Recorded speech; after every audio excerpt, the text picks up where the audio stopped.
নমস্কার, আমি সুমন্ত, দেখছেন নিউজ ভ্যানগার্ড। শুরুতেই খবর রাখবো রাজ্যের দিকে, যেটা সব থেকে বড় খবর। একটু খেলার খবরের দিকে প্রথমে নজর দেওয়া যাক। যে আগস্ট মাস থেকেই কিন্তু শুরু হতে যাচ্ছে সাব জুনিয়র অনূর্ধ্ব 14 জাতীয় ফুটবলের আসর। এই আসরকে সামনে রেখে 23 এবং 24 জুন দুদিনের ট্রায়াল ক্যাম্প অনুষ্ঠিত হয় উমাকান্ত মিনি স্টেডিয়ামে। সেখান থেকে 30 জন করে বালক বালিকা উভয় বিভাগে ফুটবলার বাছাই করা হয়।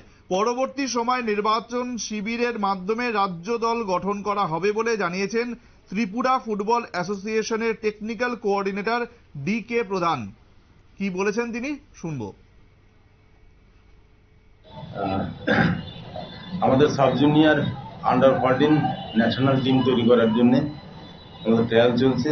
কালকেও আমাদের ট্রায়াল ছিল এবং আমরা আজকেও ট্রায়ালটা রেখেছি। যদি কেউ না আসতে পারে বা স্কুলের জন্য, তারা আজকে আসতে পারে।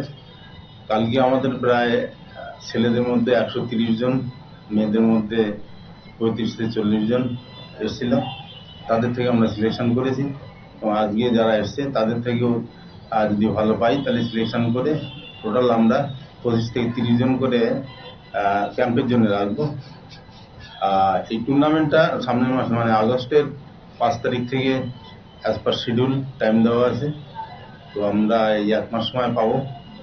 এর মধ্যে আমরা টিম যাওয়ার আগে 10 থেকে 15 দিনের একটা ক্যাম্প করার ইচ্ছা আছে। তখন আমরা চূড়ান্ত যে 22 জন সেটা আমরা বেছে নেব।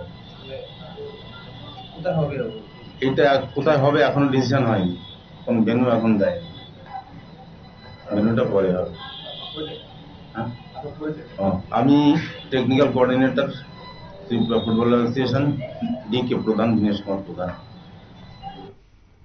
অর্থাৎ আগামী 5ই আগস্ট থেকে যে টুর্নামেন্ট শুরু হতে চলেছে তার জন্য কিন্তু এখন থেকেই প্রস্তুতি শুরু হয়ে গেছে এবং 5ই আগস্টের অন্তত 10 থেকে 15 দিন আগে এই দলটাকে যাতে গুছিয়ে নেওয়া যায় তার জন্য এখন থেকে সিলেকশন এবং সব মিলিয়েই কিন্তু প্রস্তুতি একেবারে তুঙ্গে।